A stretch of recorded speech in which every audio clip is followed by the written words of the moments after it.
Hello, everybody, and welcome back to Non-League Nutter Natter. It has been a while. Um, can't remember the last time we recorded. It was, like I say, a while ago. Um, uh, Partly due to a lack of football, partly due Yeah, to being busy, because now we're not at football. There's other things to do. yeah. Yeah. So, yeah, apologies, but it will slow down a little bit now until the season kicks off. I've got a couple of things in the pipeline, but nothing Yeah. that can keep us. Nothing. There's not enough going on in the world of non-league. Well, there probably is, but there's Finding not out enough. about it's difficult at this stage. Yeah. Yeah. Yeah. It's there's not really enough going on for us to be able to do stuff every week, maybe even every other week. So it might be like this is definitely the last one of the season, as the season's now finished. Yeah. um, but we'll probably have another two, maybe before the start of the season, maybe three. We'll certainly have at least one before the next season because we'll have to do a quick look round over the league allocations for non-league and any appeals that are Yeah, going on at the moment. yeah. I think they're due to be confirmed in the next week or two. So if we probably Yeah. reconvene at the end of June for those, beginning of Yeah. July, because we should Yeah. have the Beginning of FA July, Cup we should have a draws in clear November. idea of what's going on. Yeah. Yeah, I think the FA Cup draws usually the first Friday in July as well, and the FA Vase and Trophy Yeah. maybe. So that probably seems like a good point to get back together and discuss those and like say the final league allocations. Yeah. And then probably the week before the season kicks off to give a quick overview of pre-seasons and whatnot. Yeah. Sounds good. So yeah, so that's the plan for the next 6, 7, 8 weeks, whatever it is. Pretty much. Yeah. um, a little bit of football to catch up on. In terms of games, there's a lot of games. But it's been that long that I forgot what happened in most of it. Andrew's now approaching pension age, so he can't remember very well much either. I'm still a good 16 years away from pension age. Thank you. A lot closer than me. So, my last league game of the season, as we know, Tipton has already finished, was also a final game at the ground. So, got myself a nice little badge on Footballogy, which I believe you haven't got, which is unusual because you've No, usually I've got a not lot more been than to a me. last game yet. No, they will come one day. It will eventually, yeah. Maybe Oxford's ground when they go move to the new one. Yeah, getting a ticket for that last game will be difficult, but I'll try. Yeah, true. Anyway, I was back at Garden Walk for Gornal versus Tipton, which was also effectively a title decider. If Gornal win it, they practically won the league. If they lost it, it put it in the hands of Pelsall. Gornal were top, I believe, at that point, but Pelsall had the game in hand. That's obviously why it was in Pelsall's hand. I think it was 2 points clear of Pelsall. Might have been one. And Tipton were in third place, so it was top of the table clash ish. Yeah, But Tipton were just, I think they had at this point, they couldn't win the league anymore. I think they were 7 points behind and they had 6 to play for, or right. something along those lines. And also somewhat of a local derby with Gornal and Tipton both being Dudley Borough teams. No, Yeah. Tipton Sandwell. Same difference. Close enough. um, but yeah, it was a good game to watch. Both teams going, I say going for it. Gornal were very much on top, creating more chances and did eventually take the lead. Can't remember how it came about, in all honesty. It's been too long. But yeah, they did eventually take the lead before half time. Tipton equalised almost instantly from a free kick. I can remember that one. It was one of those. Peter Hawking goal. He set up his wall. The ball has gone under the wall. I think it went under the wall. It might have gone through the wall. It was difficult because we were kind of at the side, so we couldn't see if it gone under or through. Yeah. Pete got across to it, but it's obviously on his side with the walls covering, so he's trying to get across to it, and it's just kind of got too much on it for him to get there to be able to keep it out. He's kind of only been able to get it into the side of the net. And that's how it was at half time, 1-1. All to play for, as I say, second half. Gornal probably were slightly better team. Well, they were a much better team in the first half. Second half kicks off, and I think it was about 10 minutes in, probably not even 10 minutes, just over 5 minutes in. One of the best goals I've seen all season. It was an absolute screamer from about 40 yards. First time strike, top corner, beating Gornal goal, absolutely no chance, and Tipton a 2-1 up. Yeah. At this point, Gornal will just step up the pressure, keep going, keep attacking, keep pushing. I wouldn't say Tipton are sitting back because they're not. They are playing some football as well, but it is literally it's all Gornal, all Gornal. Tipton clear a ball over the top. Pete comes out to clear it, mishits his clearance, goes straight to a Tipton player who then plays it to another Tipton player. Basically, they're rolling into an empty net from about 20-30 yards. A little bit of a controversial one. I said it to Wayne, who I was with at the time. I'm like, that's offside. He went, the defender's back there. I'm like, yeah, but Pete is the goalkeeper. Is not in his goal. He's in front of the defender. I was like, so Pete's the last man. I was like, and that player is between Pete and the defender. And Pete was trying to make that point to that argument and point to the linesman, but the linesman was like, but the defender's there. He's like, but I'm not in goal on there. And so bit of a bit controversial, yeah. But in all honesty,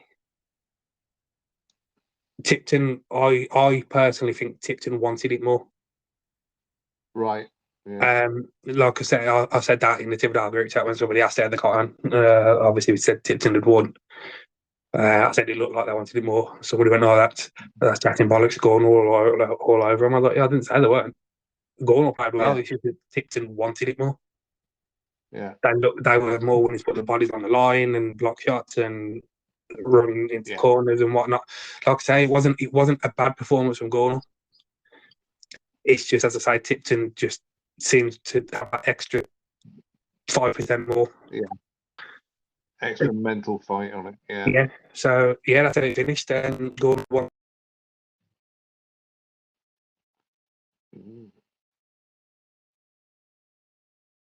Hello. You've gone. Right now. I can hear you now. Yep. Where did you get to? Gornal won. Gordon, what? Tipton won. Whatever you said. Tipton won, yeah. Yeah. Tipton won it 3-1. Supposedly, Gornal's last game at Garden Walk. I say supposedly because we've heard rumours that they might have to do another season there. In which case, I might lose my shiny little badge on Footballogy, so I hope not. But yeah, Pelsall went on to win the league, but strangely, Pelsall haven't been promoted. Gornal have. Oh right. The Gornal have so far provisionally been moved up to step 6. We believe it's to do with grain grading. Right. Because they were grain sharing with Rushall at the end of the season, and that was their plan for next season. Yeah. However, I don't know how drew this in, but I believe there's a rule saying that you can't grain share with a National League side. Right, okay. And obviously Gornal Rushall are now National League North, so so I believe that is the issue that's prevented them from being promoted. So naturally it goes down to Gornal in second place, who have gone up to Midland Football League Division 1, so the one below Tividale. But then it brings the issue of, okay, well, if Gornal are having issues with their new ground, I don't think Garden Walk meets the ground grading for Step 6 or how they've been promoted. Mm. Yeah. Yeah. But all I know is that obviously Pelsall have submitted appeal to the FA and that is currently under review. Yeah. And obviously we'll find out in the next week or two what's going on. Yeah. Right. So yeah, that's that done. Yeah. That was the end of your season. Well, the end of my season, I can't remember where we last recorded, whether I'd been to any of the Bedford matches, but Bedford Town were, at the time I first went there, they were playing the last normal game of the season, which, if they won and Biggleswade lost, Bedford would have taken the automatic promotion spot. As it resulted, both teams won. Bedford won, Biggleswade won. Biggleswade went up automatically and Bedford into the playoffs. I think we talked about that one. Yeah, I think we talked about that one. Yeah. Then we had the semi-final against Ware.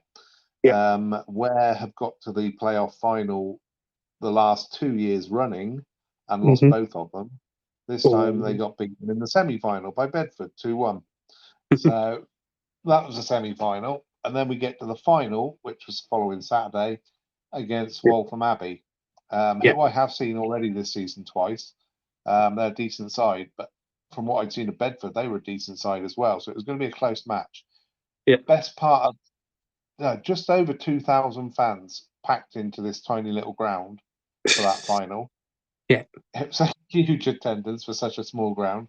Yeah. But it was a really, really, really good atmosphere. I don't remember much about the game, apart from the result, which, of course, Bedford Town did win. They won 2-1. And as befits the occasion, pitch invasion at the end, everybody having a great old time. And and it was a real party atmosphere for the whole game, actually. It was really, really good. Nice to see Bedford go up. So they've gone up into... Where have they gone into? I think they've gone up into Southern League Premier Central. I was going to say, I'd imagine it'll be a Southern, yeah. Which would have meant they were playing against the team I see an awful lot of around here, Hitchin Town. But unfortunately, Hitchin Town went the other way at the same time. However, there's been an update on that one, because since then, Colville, who were in the Southern League Premier Central, have actually disbanded their first team, withdrawn from the league, and Hitchin have been given a reprieve. So they are now back into Step 3 in Southern League Premier Central for next season. So Hitchin will be taking on Bedford Town at some point. Bedford Town will also be taking on another Biggleswade team. There's so many Biggleswade teams and Bedford teams. It's ridiculous. We've got 2 in Bedford, 3 in Biggleswade. It's nuts. So 3 in Biggleswade, except one of the Biggleswade teams plays in Bedford. So it's very, very complicated. You just don't know where you're going to be for each match. But so that was the end of my season in terms of normal league football matches. But then the following week after that, we had a little get together at a tiny little place in North London called Wembley. Yeah, we did indeed. For the non-league finals day. Yeah. So that was it. Yeah. Just before we move on to that quickly, just a quick update with Colville. As you said, they disbanded the team and withdrew from Step 3 Southern League, whatever they were in. They have since come back. I'm not sure if they're coming back as Colville. Yeah, they are. Yeah, it's not a Phoenix club, it is Colville. And they are going to be in the United Counties. I'm not sure if it's going to be Step 5 or 6.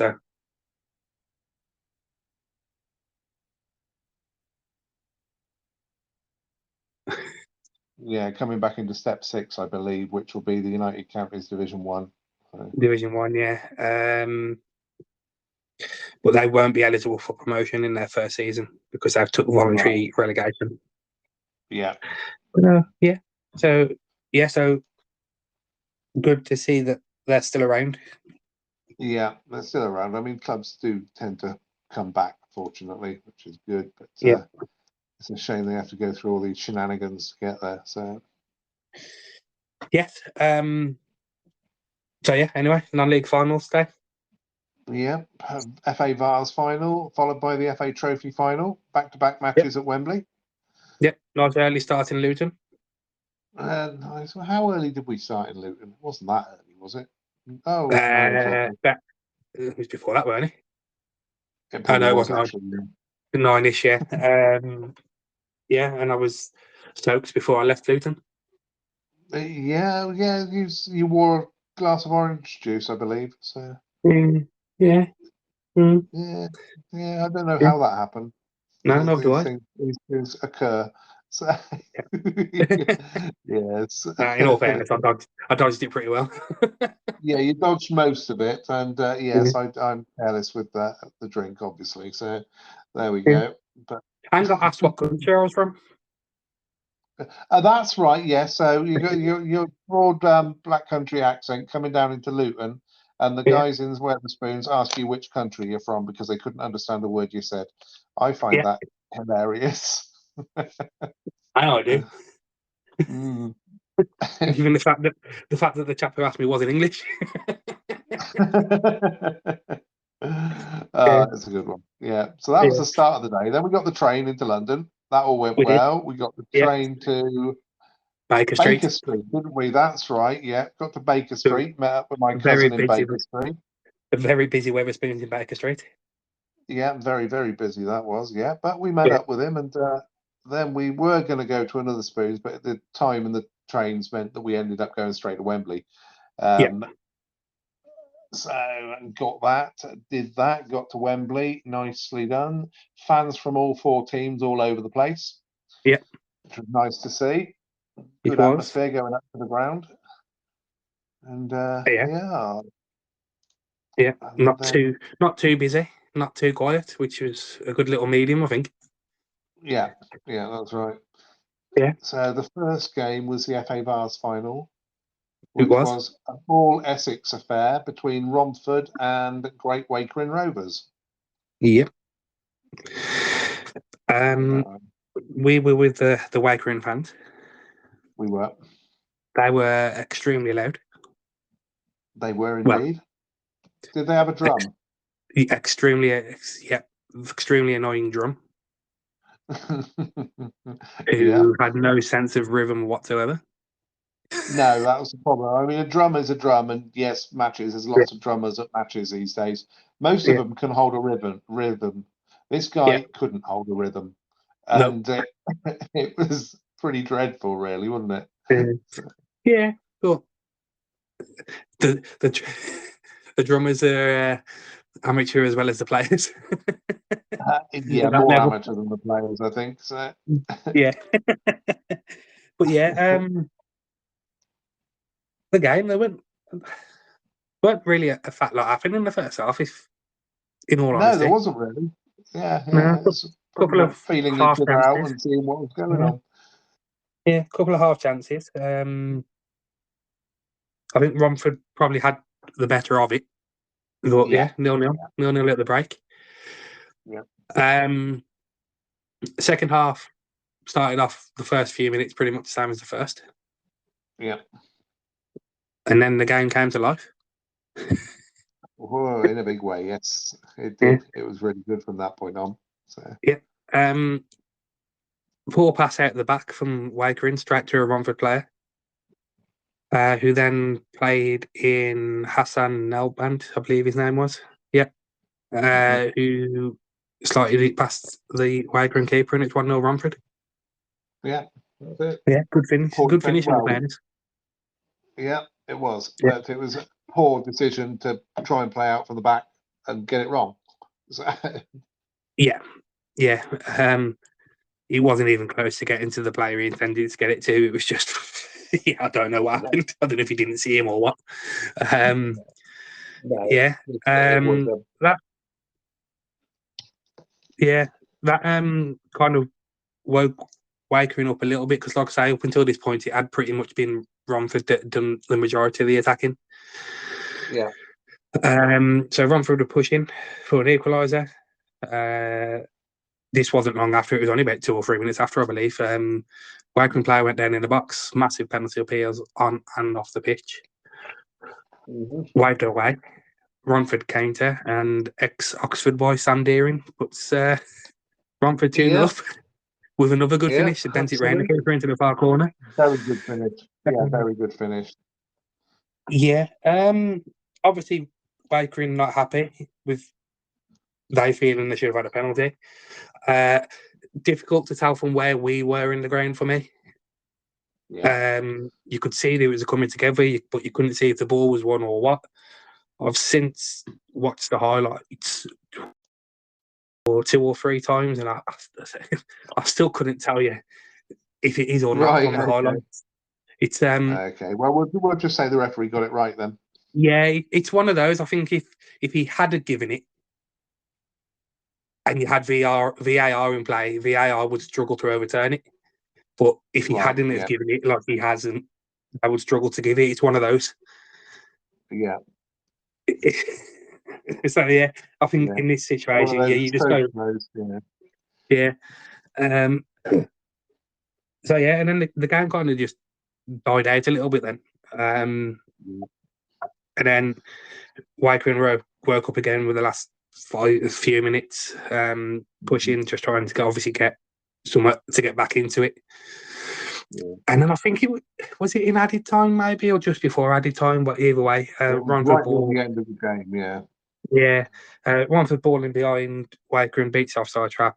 Hassan gets on the end of it again, and it's another good finish as he places it Yeah. into the one corner to make it 3-0 Romford. And Romford won this year's FA Vase Yeah.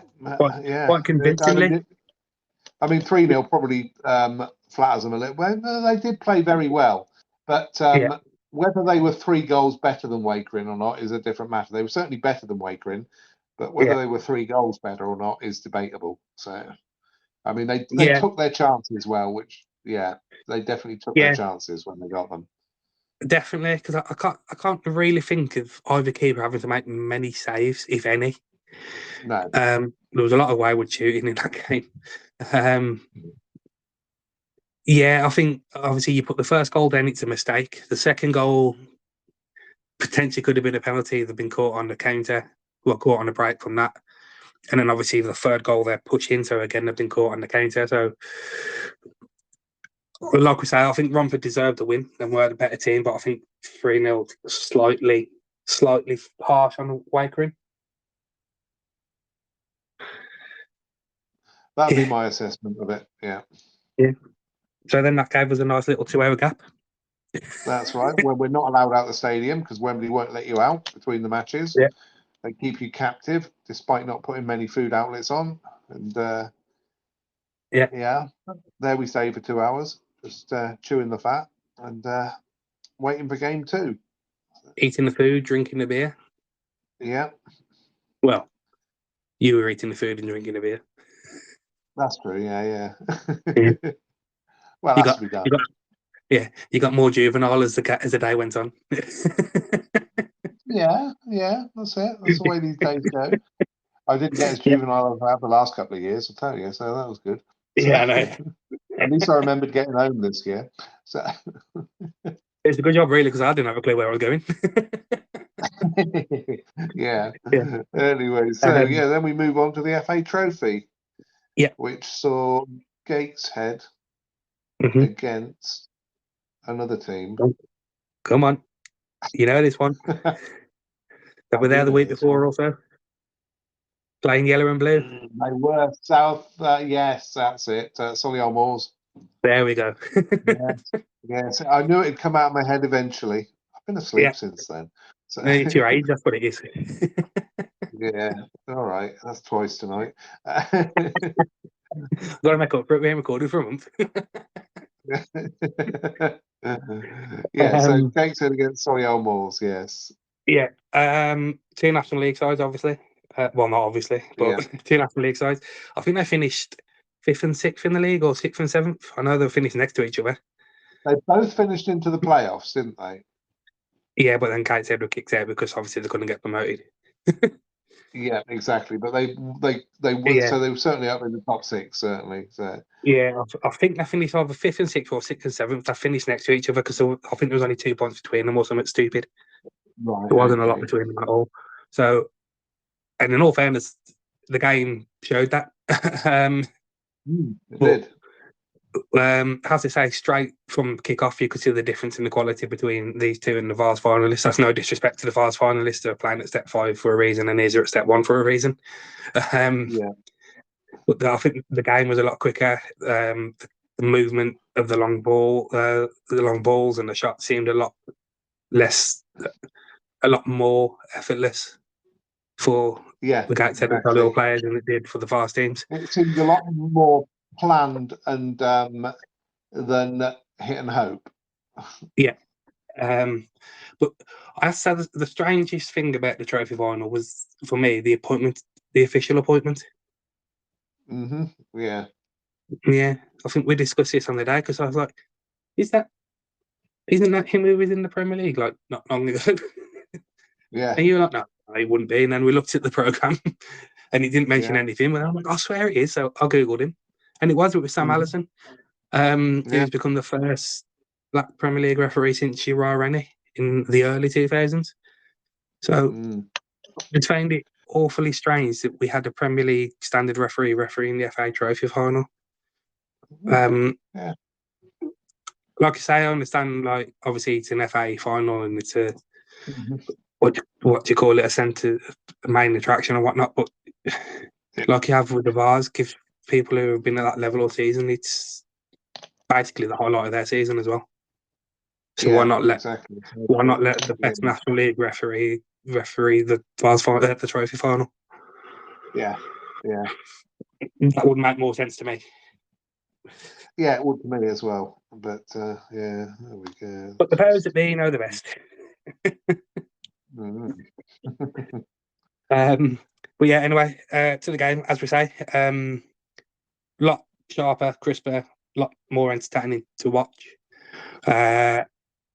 Tight game again, and it took until the 3rd minute of first time injury time for anything to happen. Yeah. Of note, anyway. Gateshead getting to the byline, pull the ball back for Regan Booty to slam the ball home from close range, and it was 1-0 to Gateshead. And that's how it went to the break. Yeah. I think on the balance of play of the first half, again, Gateshead probably slightly just edged it.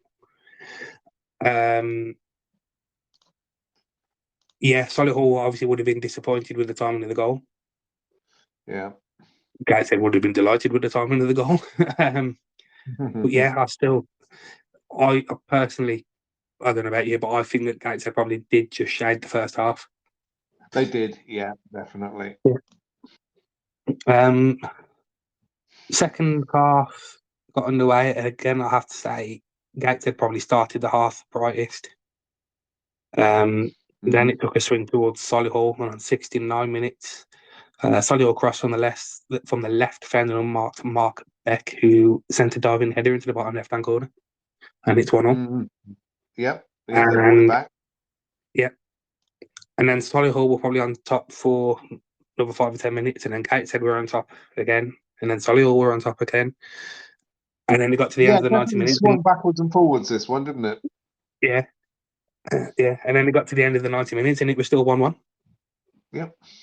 So, 2 extra time we headed, and I believe this is the first time you'd seen the game go beyond 90 minutes in however many years you've been going, 3 years, whatever it is now. 3 years ago, yeah, that's the first time we've gone over the 90 minutes, certainly, yeah. Yeah. At this point, we moved into the sun. Because the sun had come round into our section of the stand. Yeah.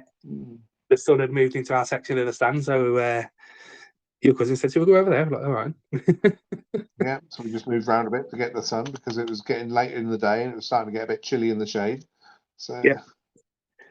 So instead of being at the side of the pitch, we were in behind the goal in the south stand. Is it? Yes, yeah, something like that, wasn't it? Yeah, south side. Yeah. I don't know. Wherever we were behind the goal. So yeah. And my preferred view of a football pitch has been a goalkeeper. That's what I like to see, so I can see all the pitch. But yeah, so then into extra time, 101 minutes. Solihull player 1 goes down, nothing's given. Then there's a coming together and another goes down, and he points. The referee points to the spot. Now, at first we were like, which one's he get it for, the first or the second? And we assumed it was the first because the first one looked like a foul, but the second didn't. Yeah. But then he walked over to the player who'd committed the second challenge and booked him. So I was like, oh, okay. Yeah.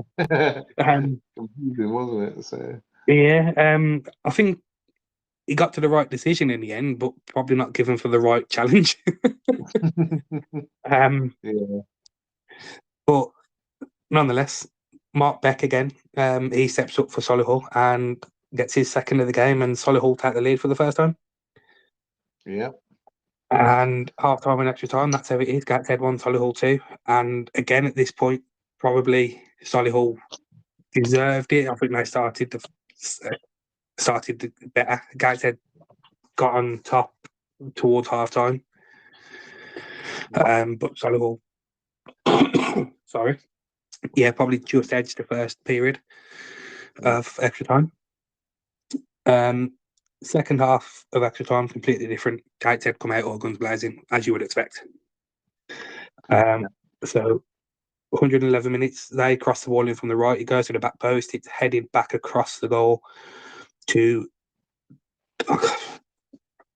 DeJean, was it his name? DeJean Brown? Something like that, wasn't it? Tapped it in on the line. It's for 2-2, and I had to laugh because Gateshead tweet made it sound like a worldie. If you remember the tweet, I can't remember what it was. Yeah, so and so scores a volley. I'm like, yeah, he did, but he tapped it in. He was on the line and it just bounced off his foot. Yeah, he would have done well to miss from where he was. Absolutely. I mean, technically, yes, it was a volley, but it was. Yeah, they didn't lie. But yeah, yeah, and then I think then Gateshead were the team that looked most likely to win it from then on, and yeah they did, but they didn't. Comes to the end of extra time, and it's 2-2, and we are off the penalties. We waited for the coin toss, and they were coming down towards us. We're like, oh, we can see what's going on. Yeah, we got the penalty at our end, absolutely. Yeah. I can't remember exactly pen for pen, but I know Solihull scored their first one, but Gateshead missed.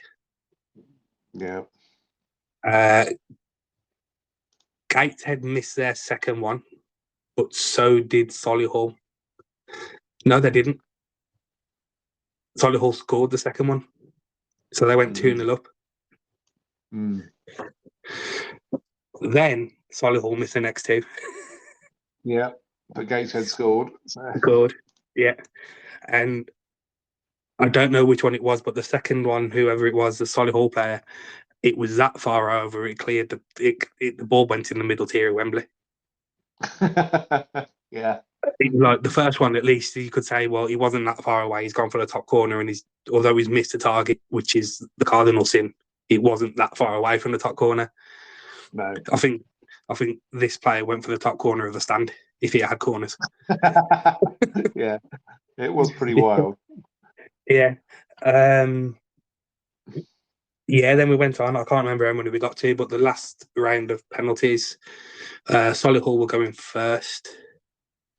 And the Solihull player hit the crossbar. Yeah. And then the Gateshead player obviously stepped up and rolled it in, and that was it. Gateshead won it on penalties. I think it was 5-4. It was, yeah. I think it was 5-4 after 8 each or something like that, or 7 each.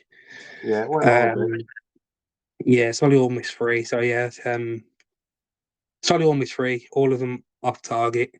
The 2 that Gateshead missed, the Solihull keeper saved. So although they missed, they did their job. They hit the target.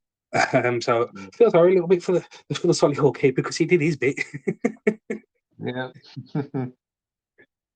But yeah, exactly. He did. But there we go. Yeah. That's the way it goes. Penalty shootout is a lottery. So yeah, I think though overall, if there had to be a winner over the 90 minutes, I would have probably said Gateshead shaded it. Yeah, it was very close, but I think Gateshead just shaded it in performance terms, certainly. Yeah. And then we had a very loud train back into Baker Street. It was, yes, yeah, Full yeah. of depressed, happy Brummies Yeah. who, for some reason, decided that they were going to take their woes out on Leeds. Yeah. I don't know what Leeds have done to disturb that, but there we go. Yeah. Not that day, anyway. No. Yeah, yeah. Chance of Leeds are falling apart again, I believe it was. Yeah. I predict the playoffs. Yeah. A few other Well, songs they which went we and won't lost. mention on here. Yeah. Particular favourite about Gabby Von Lahore and his mum, but yeah, as I say, I'm not going to repeat that on here. Yes. Yeah, so we had that journey back into there, which was Yeah. fun. It was Yeah. fun to see the concern look of the locals as the train slowly filled up with football fans. Yeah, exactly. They're thinking, oh dear. They must be used to it around there, though. You would have thought so, wouldn't you? Yeah. Yeah. So yeah, back into central London. Yeah. Nice little find pub that your cousin found for us. Yes. Yeah, it was good in that one. Yeah. Yeah. Yes. It was good, that one. Yeah. Nice I little remember quiet it side now. road. Yes. Quiet side road just off Marylebone Road, wasn't it? So, yeah, Yeah, that's it. yeah. One Can't in for the life of there. me remember what it was called, but it was green, I think. Yeah, Yeah, it green was. tile.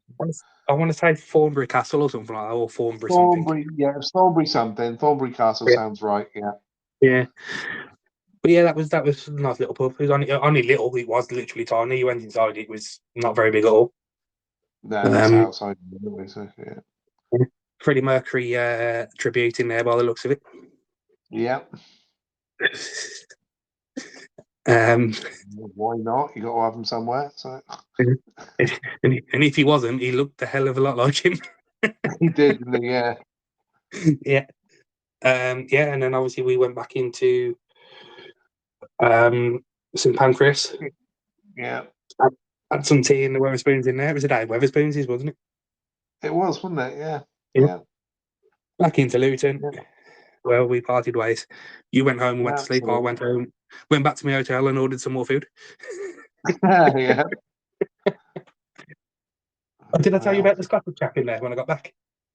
the what? The Scottish chap? I don't think you Yeah. did. No. So it comes down and he's wearing. It looked like a Santa hat, but it wasn't a Santa hat. You know, it's like kind of what the elves wear, like one of Yeah. those long floppy hats. Oh yeah, yeah. Had one of those on, wearing a t-shirt and his boxers. That was it. Yeah, walking around, going. Said to me, "Is the restaurant open?" I was like, "Well, it says restaurant closed, so I'm guessing not." He's like, "Well, why is it not open?" Oh, I don't know. I don't work here. Oh, thought you did. I'm like, what about me gives you the sense that I work here? So then he's walking around. The Yeah. staff come out of the back and he's like, what's going on? He's like, well, I'm hungry. He's like, well, the restaurant's closed. You'll have to order something if you want something. He's like, well, I've got £15 to spend in the restaurant. He goes, well, yeah, you'll have to spend it tomorrow. He's like, well, I'm hungry now. He's like, one, that's not the point. So he walks into the restaurant because it's just open. Yeah. It's obviously all open plan. And they're Yeah. like, well, can't someone make me like a cheese and tomato sandwich or something? Like, no, we haven't got our food hygiene courses. So no, there's nobody here to do it. He's like, well, you don't need a food hygiene course to make a cheese and tomato sandwich like we do for giving it to the public. Yeah, And absolutely. he's trying to walk into the restaurant and trying to walk behind the bar and into the kitchen and like, one, you're not allowed behind here. Two, if you're going to be down here and in here, you need to go upstairs and put some trays of them. Like, nothing in your policy says I have to be fully clothed. And he's like, that's not the point.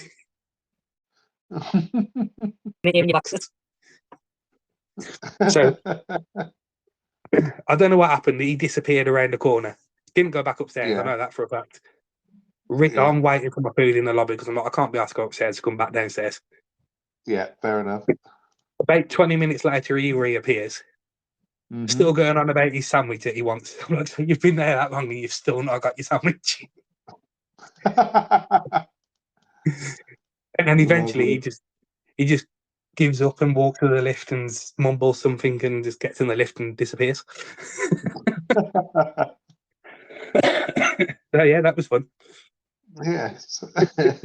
No, you didn't tell me all that, but I can't have the entertainment. The entertainment's good. So yeah, then I got back into my hotel room, met my food in the lift. As I was getting in the lift, three very well dressed gentlemen turned up. As I'm like, you look a bit overdressed for a Premier Inn. Turned out they were in London for some kind of event. Right. They were like, they had pocket watches a lot. I was like, I couldn't feel a bit out of place here. And then they opened the nose and they were very northern. Like, I'm all right. Turned out it was 3 Leeds fans, and I was like, "Oh, for God's sake!" It's the playoff semi-final, the first leg, to the next day, and obviously the part of my accent. I was like, "Oh, have you been to watch Solihull?" I said, "I have." I said, "But I don't support Solihull." I said, "Or Birmingham." Went, "Who do you support?" I went, "I'd rather not say in this confined space." And started laughing. And I was okay. I was like, "Well, officially, I support Tipton. I'm like, who? I'm like, yeah, exactly. I said, but professional-wise, it's West Brom. They went, it's all right. We won't see you in the final anyway. It'll be Southampton. I went, oh no, but there's no need to rub it in.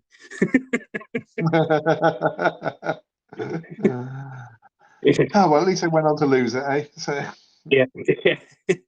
Yeah. But yeah, that brings that brought the season to the end, really, didn't it? That was the absolute end of non-league season. Yeah. Yeah, bar a couple of finals here and there, which I didn't bother with. No, I didn't either. So yeah, there we go. Yeah. So with that being that, it's time for, I suppose, our season highlights, reviews, stats. Yeah. Kind of what we did Christmas with our 2023 roundup. Yeah, we're going to do a season roundup, won't we? So let me I'm just going to bring up my list of games so that I can look at it and remember which ones were the good ones. Hold on. And delete that. Spreadsheet approaching. I can't even remember what I said was my best game of 2023, but it don't matter because I'm looking at this season now. So, right, okay. Yeah. So, should we start with best game of the season then? Does that sound like a reasonable one? Or do you want to go over any games you've seen? Yeah, could certainly do that. Hold on. If we do what we did before, like with games, Are goals. we including friendlies? Yeah, I have. Just because I couldn't be asked to fill them all out. Including friendlies, looking at. This won't just be non-league because I have seen some other things. In total, we are looking at 57 matches. Okay. Yeah, I had 67. 67, okay. You win. Right, next we are looking at goals next. Yep. 184. 249. That is mainly down to how poor Tipton have been this season. Yeah. Yeah, they did chip a few occasionally, didn't they? Yeah. Unfortunately. Okay, let's just sum this. No, that's not what we want. We want 'That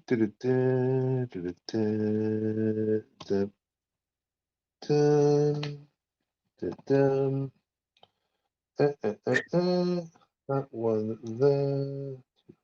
Oh, God. Okay.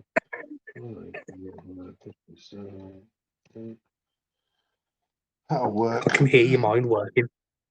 3.23 goals per game. 3.72.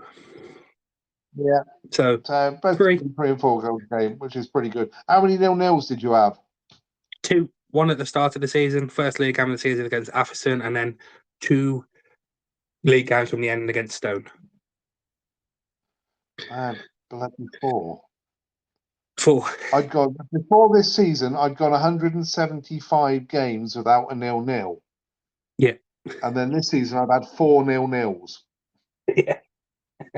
So yeah, To be not honest, good.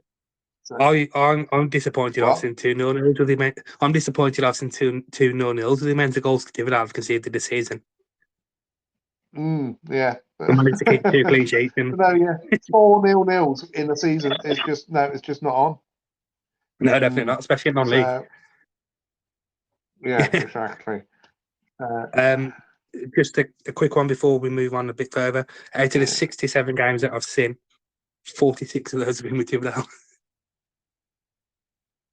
Oh, right. Okay. All right. Yeah, I can't do a lot much.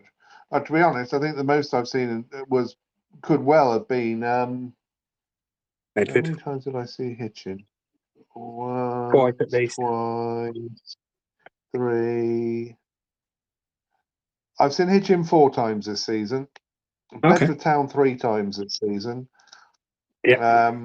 So yeah. So Hitchin still, like I say, still being the team I go for. The team, if I've got nowhere else to go, I'll go to Hitchin. So it makes sense. I've seen them more.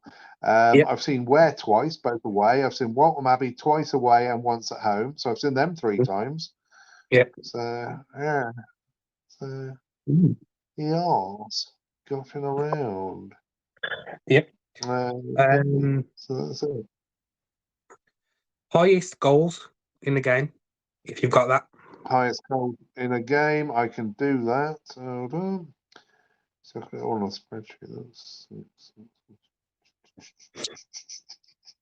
looking like 6. Oh no, there's a 7. Go. That might be the one.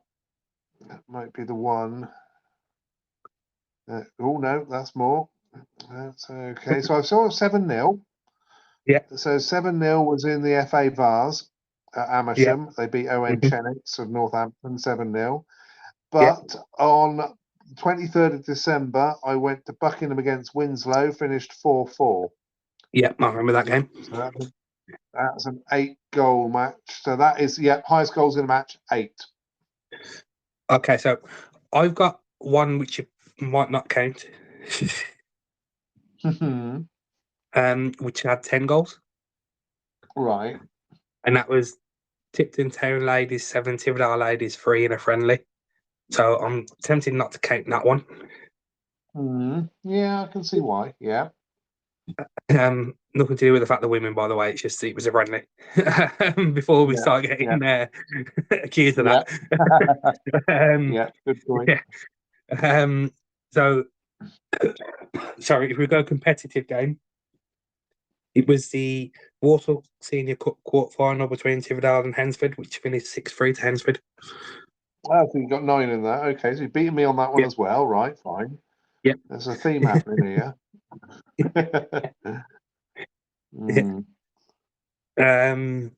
Yeah, so that's that. I don't know what we want to move on to next. Next one. Go on. Your best game of the season, most enjoyable for whatever reason. Congleton 3, Tiverdale 3. Yeah, that was. Yeah, it's not obviously we have won games this season, believe it or not. But for us to do what we did there, the only team to take points from Congleton's ground this season.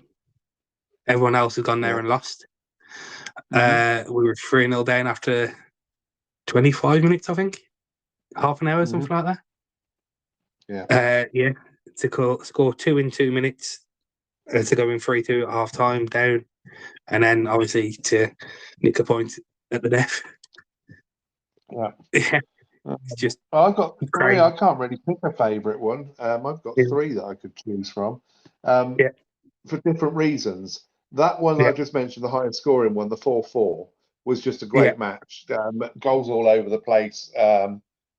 Just chaotic football. It's just really enjoyable, and being close to Christmas, well, that's nice, and that was good. But then there was Wellingborough against Amesbury Rovers, which I think is where I said the local under-14s team were there and Yeah. really were the life and soul of the party, and giving great banter behind the goal all the way through. And it was really good to watch and really good fun. Yeah. Despite some people not liking it, I thought it was really, really good. And Mhm. then this year we go to the 17th of February, the Lantwick Mm. Major match against BK Skold.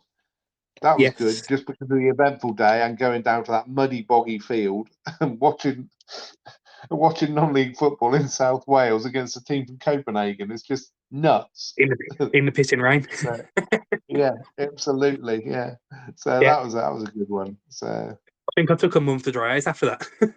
yeah, I'm real surprised. It was ridiculous, wasn't it? But Yeah. it was an adventure. So It was, yeah. yeah. Best or favourite ground or grounds? Okay, best or favourite grounds. Now, this is, let's have a look. Let's see where I've been. Don't like that one. Don't like that one. That's a possibility. That's a definite possibility. Great Yarmouth Town. It's a Yeah. difficult one because pitch-wise, not great. It's in the middle of an athletics track. Yeah. But the fact that they've got this gorgeous wooden stand dating back to 1897 Yeah. Makes up for that, no problem at all. It's absolutely lovely. Another one, again for architecture points, really, was Enfield Town when I Yeah. went there, because they've got a Grade 2 listed building in the Art Deco style. Basically the clubhouse is built in the shape of an old steamship. Yeah. And it's really, really nice as well. That's good to look at. Where else did I go? Nowhere else really stands out. Those two, really. Yeah, Yeah. yeah. Yeah, for me, I've got 4 written down. Right. Um, sorry. Well, obviously Wembley. It's Wembley. It's the first time I've been for a long time, so it makes my list. Yeah, fair enough. um,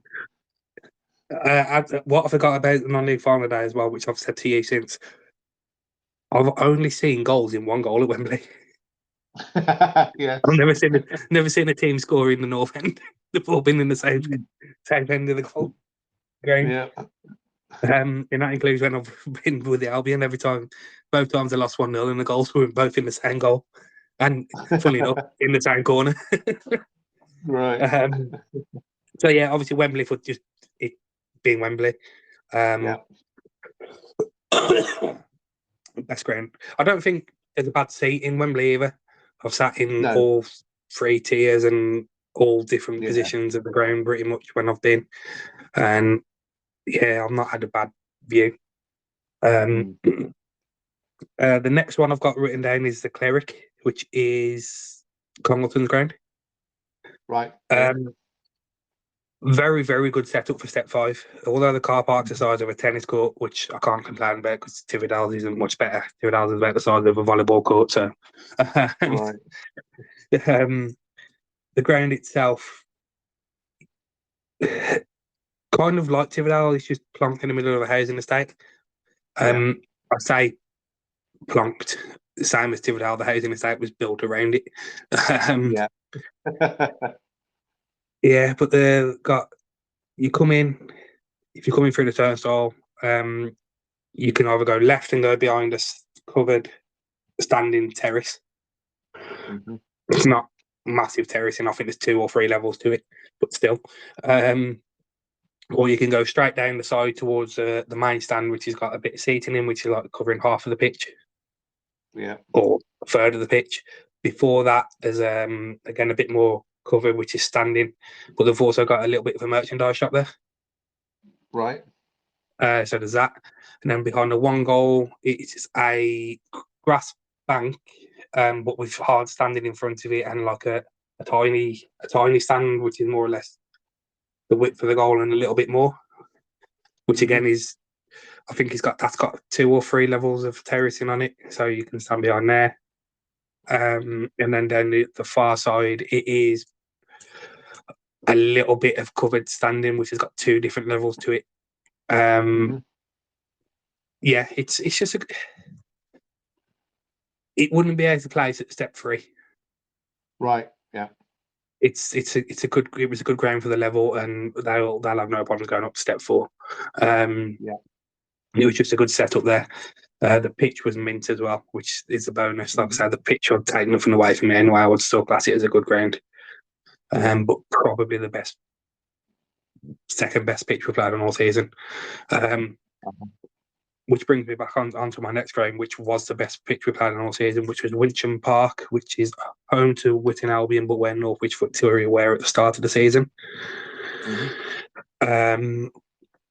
This is a ground which could easily probably make step 1 grading. Right. Maybe step 2. Maybe have to do a little bit of work for step 1.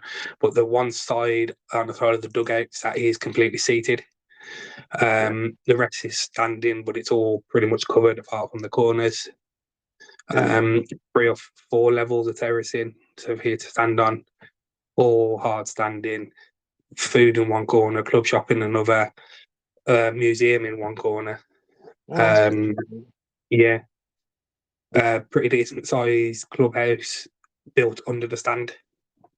The only thing that let it down for me was the director's box. Looks like it's stuck in the 1970s. It looks like walking into my nan and granddad's house. But yeah, no. But yeah, the pitch there is like a carpet, and they've got a sprinkler system which comes out of the grass. Oh, one of them, right? Okay. Yeah, very nice. And then the final one was the Trico Stadium, which is home to Redditch United, where we played Highgate towards the end of the season. Three-sided, might be 4-sided. I think it's 3-sided.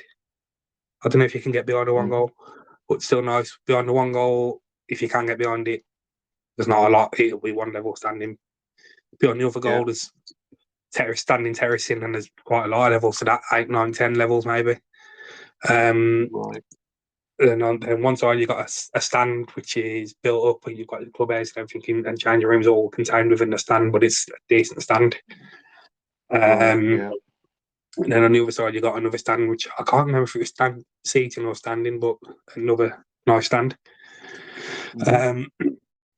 We were given access to the director's box, which was in the stand but at the top, and no one else could get there, and the seats were padded, so very nice. Very nice. Yeah, and the only thing that let it down is that the turnstile was about 3 miles from the pitch, so while I was trying to watch the first half and get people in the gate at the same time, I couldn't really see what was going on. Yeah, oh well. Can't win them all. Yeah. No, other than that, it's a nice ground. Certainly be fit in step 3. Might have a little bit of work to do if they ever go to step 2, but I wouldn't imagine a bit too much. Right, yeah. Yeah. What else have I got? Worst game for whatever reason, like boring or yeah, I can give you that. One of the nil-nils. One of the nil-nils it will be. Hold on, and I'll tell you exactly which one it was. It was quite a recent one. It was April the 6th, Barton Rovers against Waltham Abbey. It was a 0-0. It was one of those weekends when we were suffering extremely high wind speed. And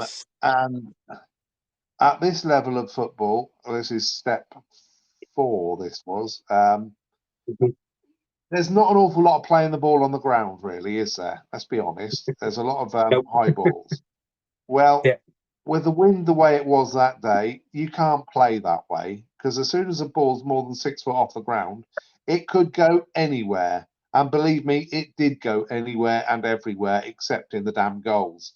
It was ridiculous. It was so windy that you just couldn't guarantee any pass at all. It was quite entertaining from the stupid way the ball went all over the place. But in terms of football, it was a complete and utter farce because nobody could do anything. Neither team had any chance whatsoever of scoring. It was a bit of a letdown, really. I mean, it was Fortunately, it was only £8 to get in there, so it wasn't a great waste of money. But and they've got a nice bar.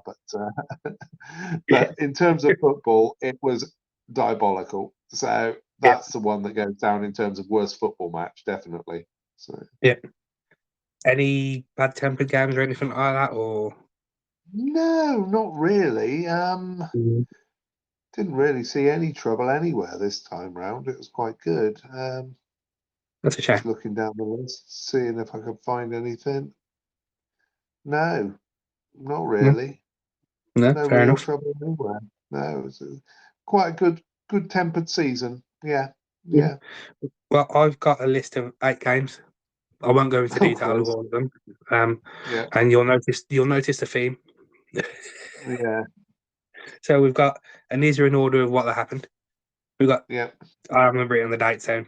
We've got Tividale 0, AFC Wolverhampton 4, Tividale 1, Bewdley 4, Tividale 2, Worley United 3, Highgate 4, Tividale 1, Atherstone 3, Tividale 1, Tividale 0, Dudley Town 3, Tividale 0, Northwich Victoria 4, and Tividale 1, Whitchurch Allport 3.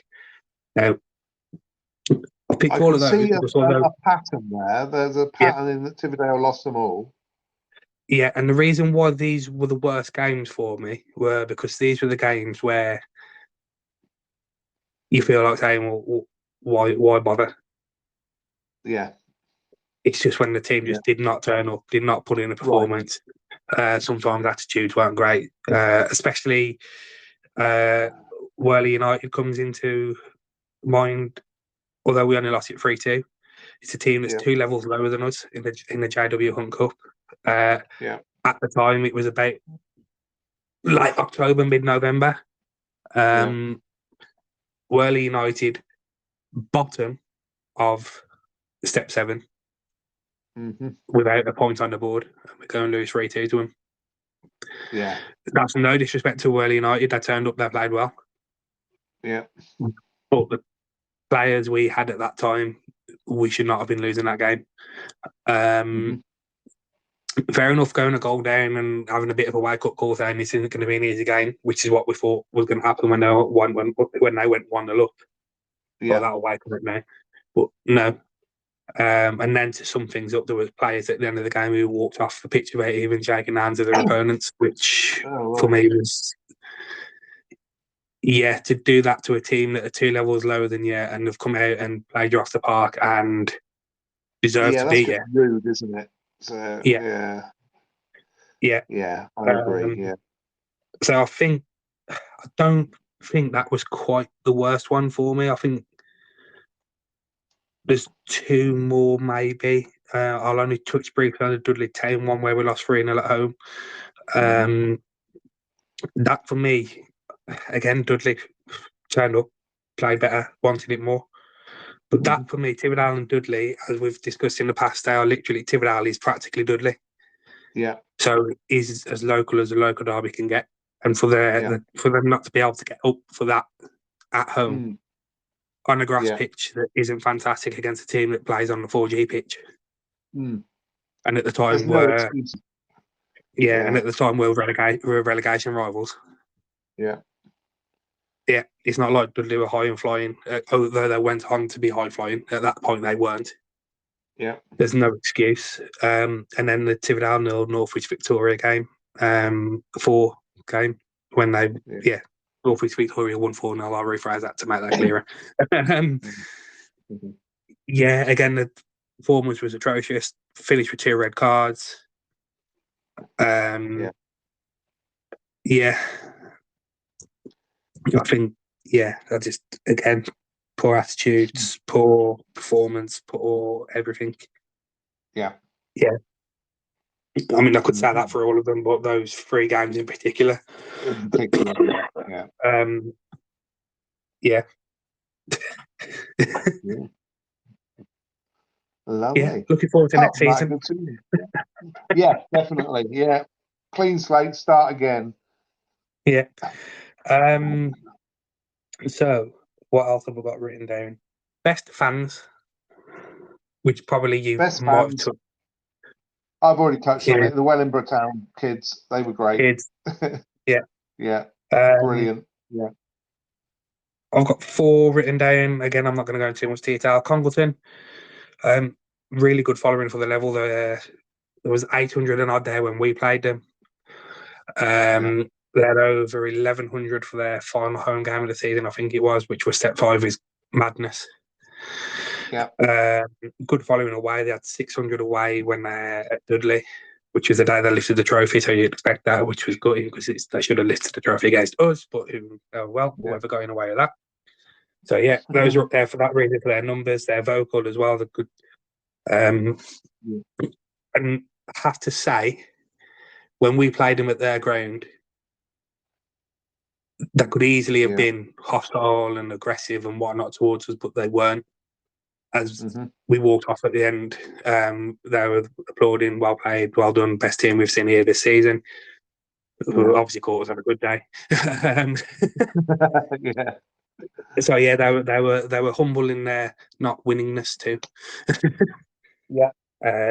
Then you got Haldo. Then I've got Haldo in. Again, step 3, regularly get 1,000 mark. In fine voice most of the time. Very good following. Then with that, I got Redditch United. This was when they were away at Haldo. They had a decent following with it being fairly local. Singing throughout. Good banter. Yeah. And the last team I've got written down, the set of fans, is Royston Town. Again, I saw those at Haldo. There wasn't many of them. Not many at all, probably a handful. But again, they were singing throughout, well mannered, good humoured. And that's my best set of fans. What have I got there next? Any bad grounds, like grounds you're like, oh, I don't really want to come back here, or it's not great? Not that I can think of off the top of my head. Let me just have a quick reminder of my list and see if there's anything that stands out. Don't look great. This could do with touching up or a bit of work. The Dell in Salisbury, Laverstock and Ford, that looked a bit run down, certainly around the pitch area. I think the clubhouse was reasonable, but the actual round the pitch was pretty run down. Other than that, no, generally pretty good. Not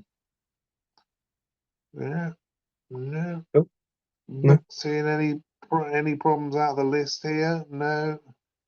I would put Hereford FC on there purely because of the cost of their bloody tickets. Absolutely extortionate. That's one I wouldn't use to go back to, but it's not because of the ground, it's because of the prices. The price, yeah. I've got one on my list. No prizes for guessing. God. I'll remember. Go on. The Beaches, Tipton. Oh, right, okay, fine. It just at the minute, it's just the club again. The clubhouse is fine. It's the pitch and the surrounding. It's just gone. It's been neglected a little bit over the last few years, and it just needs that touching up. Paint chipping off the things. The lines on the edge of the terracing is gone, so you can't really see those when it's dark anymore. Advertising boards falling down. Pallet truck has been in the stand all season for God knows what reason. Random chairs talking about the place. The bins never get emptied. Weeds behind the one goal which are never cut down or cleared. It's just little things like that, which add up to just a little bit of TLC needed.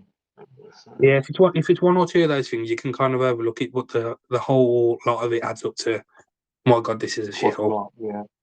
Yeah. People used to love to come to Thibodeau. Now they can't wait to get out of the place.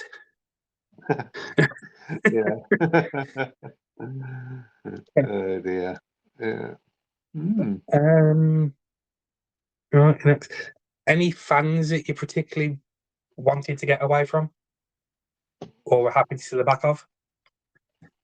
Not really, no. To be honest, I mean, again, I've had a good year this year. There's not been any real worry and trouble anywhere or anything that looks like trouble. It's been a good year.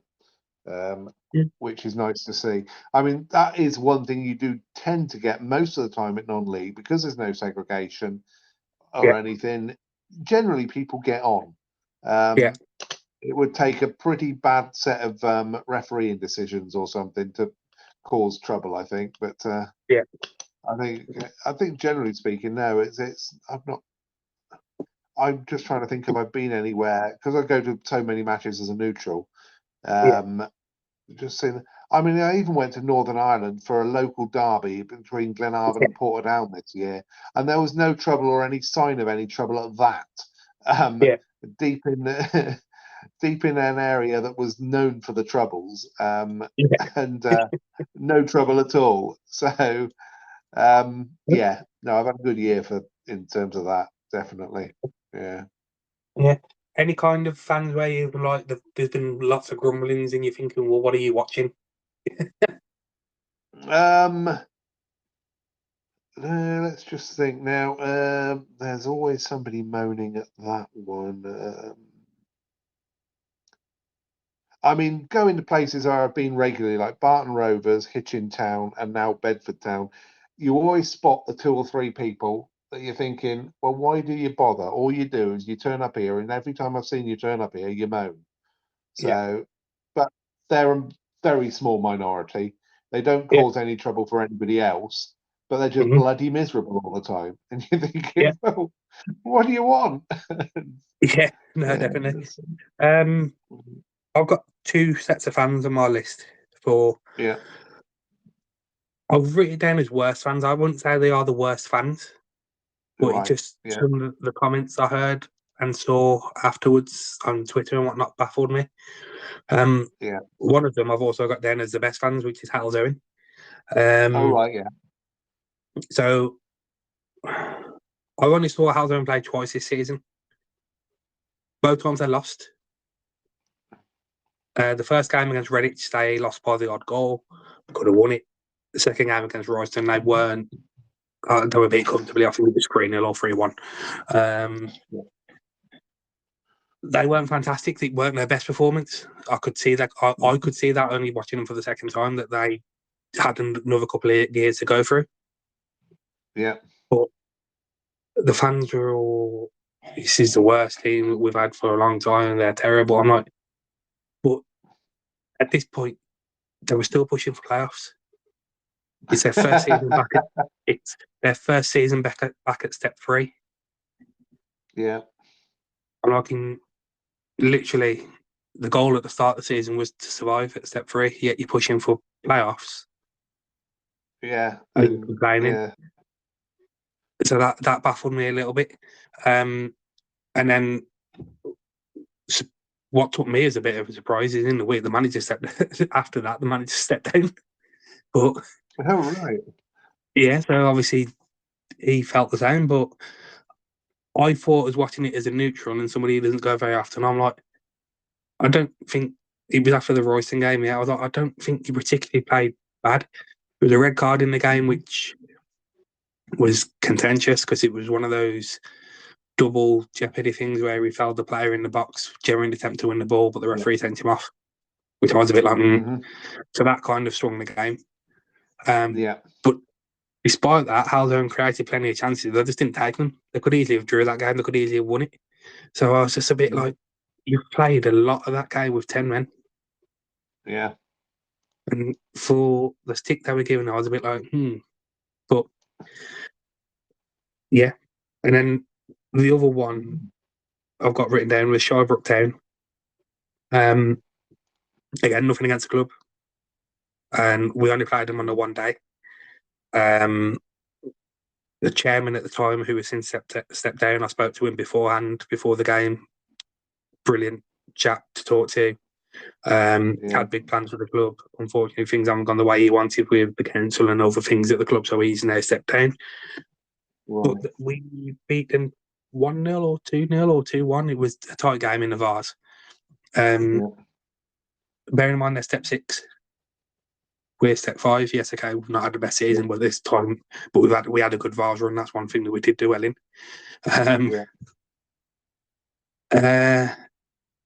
But the abuse some of the fans were giving the players. I'm like, chill out.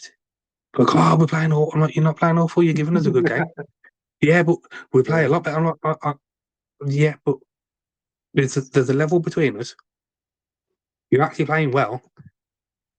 Yeah. You probably they probably could have won the game. It was one of those which on another day they would have won it. Yeah. And I just found it all a little bit odd. And it was like, because the chairman to an extent was throwing money at it, although I don't They think he were was throwing as expecting much. that money to do something. Yeah. Yeah, which is, we've said this, money doesn't buy you everything in football. No. Doesn't buy you success. I mean, like we said it in the past, look how long it took Man City. Yeah. It took them a good 6-7 years.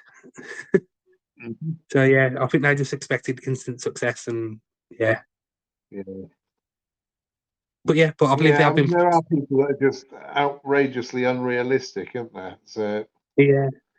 So yeah, and like I say, we might have just caught them on a bad day, and they're not like that all the time. But then there was another couple of weird things I saw on Twitter afterwards. But yeah, I believe they have gone up to step 5, so mission accomplished. okay, that's good then. I've got 3 more written down, but they're very quick. Yeah. Do you have a best moment? Best moment. Yeah. Let me just have a look. I did that wrong. Like I say, these last 3 are probably a bit easier for me following one team for the majority of the season.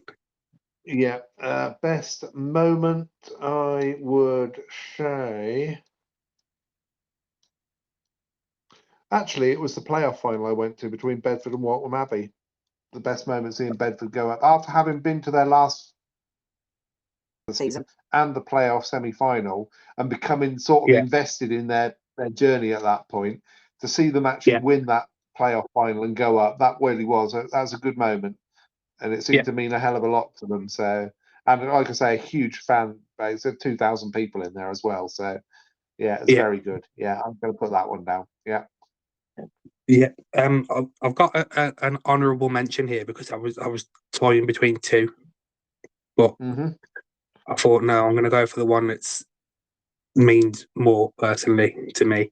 Yeah. The honourable mention is Bury losing on penalties in the playoff final. Yeah. I'm sorry, but the way they've acted this season, not the club necessarily, well, the club at times as well, but the fans and the way they've behaved. Yeah, to see them lose on penalties in the way they did as well, it was one of the worst penalty shootouts I've ever seen in my life. I think there was 6 penalties each, and I think only 2 hit the target.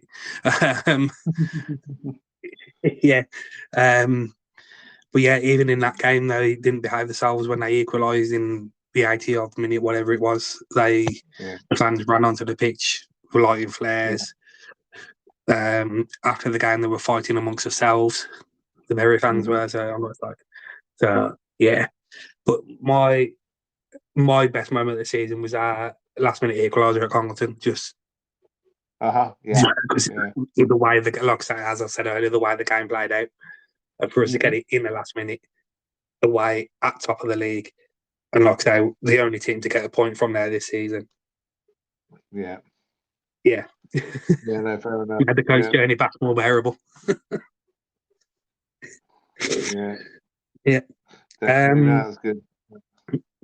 Yeah, so thank you, Max Morris, for that one. Worst moment, again, you probably won't have one. I don't think I've got a worst moment because, like I say, I'm not actually that invested in any of these teams. That's the thing. No, I'm going to skip that one. I don't think I've got a worst moment. Not that I can think of off the top of my head. That's fine. I'm going to skip that one, definitely, yeah. Yeah, I didn't think you'd have one, although I thought you might have said Hitchin getting relegated. Well, yeah, but that's been on the cards for the last 3 years anyway, so it's it wasn't actually a great shock. Yeah, fair enough. Fair enough. I've just written down 2 words. Too many.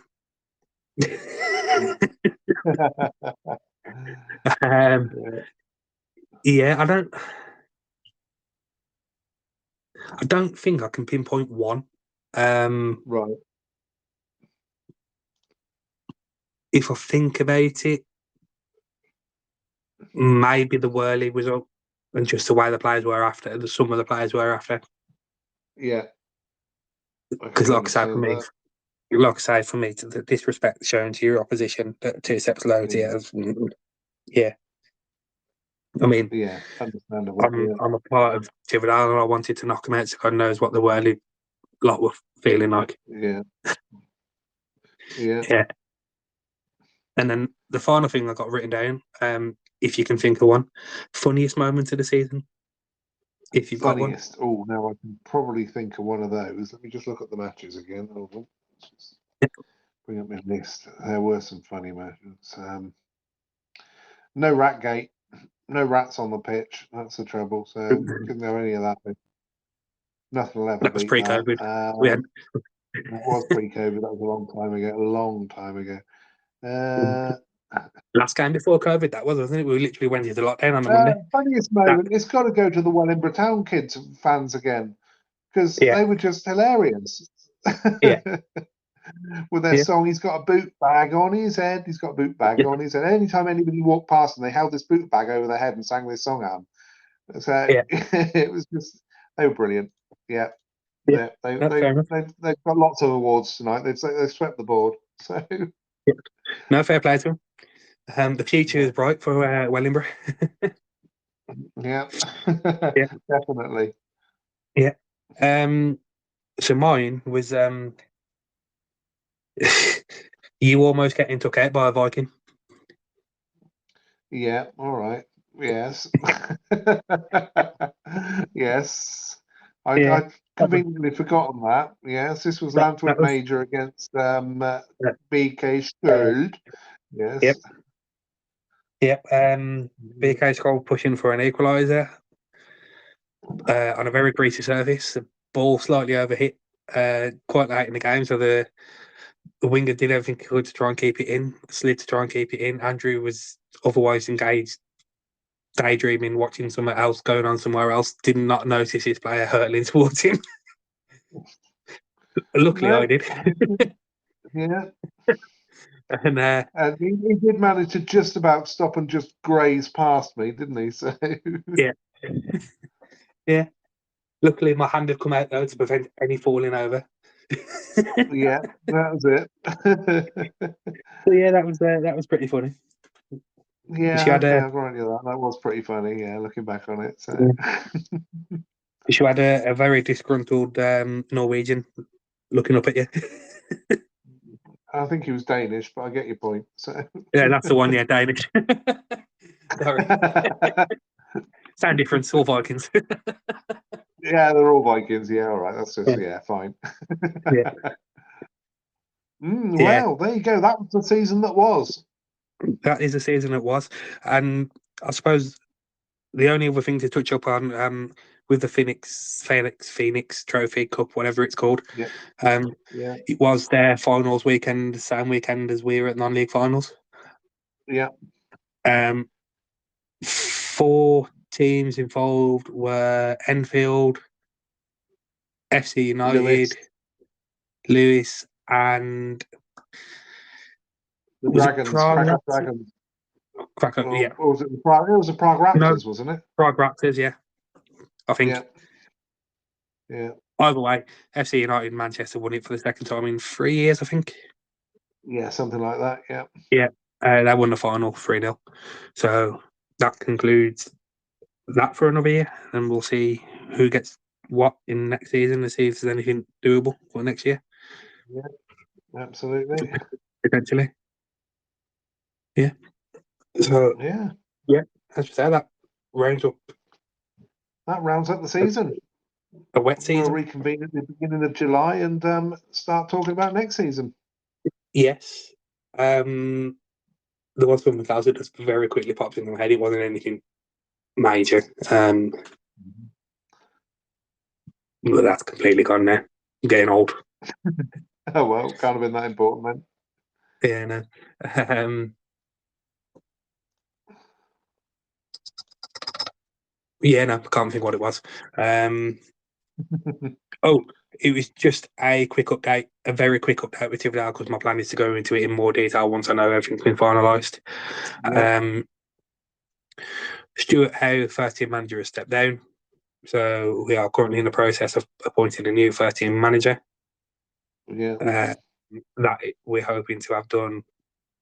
Well, I'm hoping this week, because it's getting awfully close to the start of pre-season and everything else. Yeah. The games are 3 or 4 weeks away, so we need to get a squad in to start training.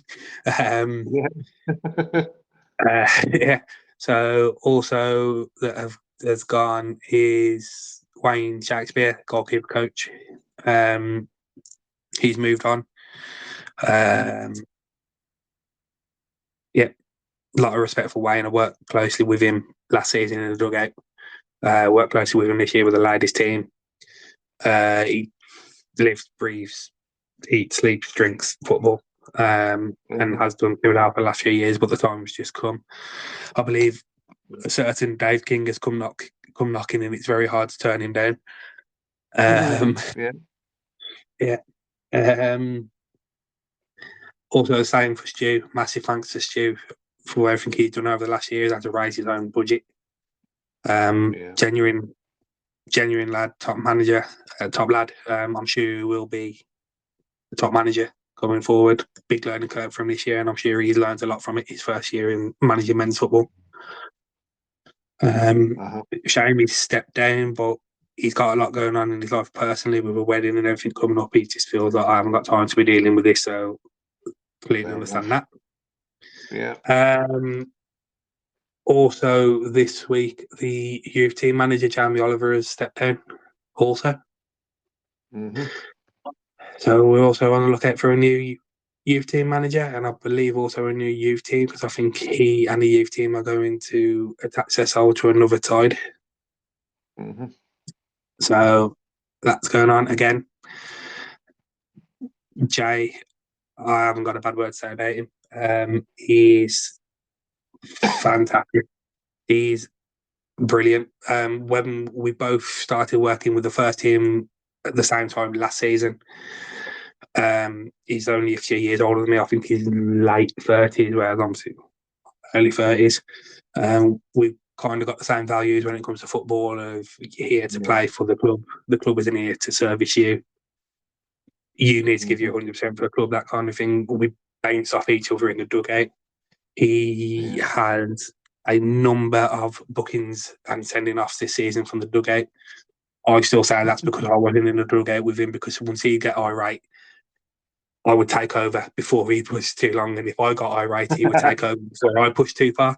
So we kind of balanced each other out. But yeah, again, good luck to him and whatever he does going forward. I think another guy who has a bright future in management, whether that be youth football or men's football, I think he could quite easily make a step up to men's football and do the same. So yeah, that's where we are. We've also had a merger with Stars Academy, which is a local football academy kind of thing, which goes from under 60s or under 7s right up to, I think they've got an open A side as well, but they're amateur. But what that does, it gives his sides a clear pathway from under 6 right up to first team. Right, if you're good enough, you commit yourself, you can come and you can play for your Tivoli youth team, and then you got a chance to progress to the first team. So that's good for them, good for us, because it gives us obviously youth to bring through and nurture. Yeah, and it's run by former Tivoli captain Richard Taylor. So yeah, quite a close link with the club. But we'll get, like I say, once everything's finalised and understood, we'll get into that in more detail in the next one. I'm going to see if I can nail him down and get a bit of a chat with him to get some recorded for the next one with me and him, as well as obviously then slot that in with whatever we do. Yeah, get that out there, get him what Stars is all about, because I think he's looking for potentially new teams to attach to Stars, because that's just getting from strength to strength. Good. So yeah, that Excellent. wraps up the season. Yep. Well, there we go. Yep. We shall close the pod for the night and, For like I the say, season. reconvene at the beginning of July and prep for the Yeah. next season. Yeah, Good. which is just around the corner. Yeah, it won't take long. Got the As Euros to much get out as of the way first. yeah, not on league. Not part of our Yeah, remit. Out of scope. Yep. out of scope. Yeah, as much as I can't, as much as I can't wait for the season to be back. I don't want it to be like another year like this year. No. Well, hopefully it won't be. So, Yeah, hopefully. Yeah, we're very much doing the hitching with relegation now, so and we have done for the yeah. last couple of years. So yeah, There we go. Right. right. Well, okay. Yeah, Good night that's. for now then, sir. And see you next time. See you next time. Yeah.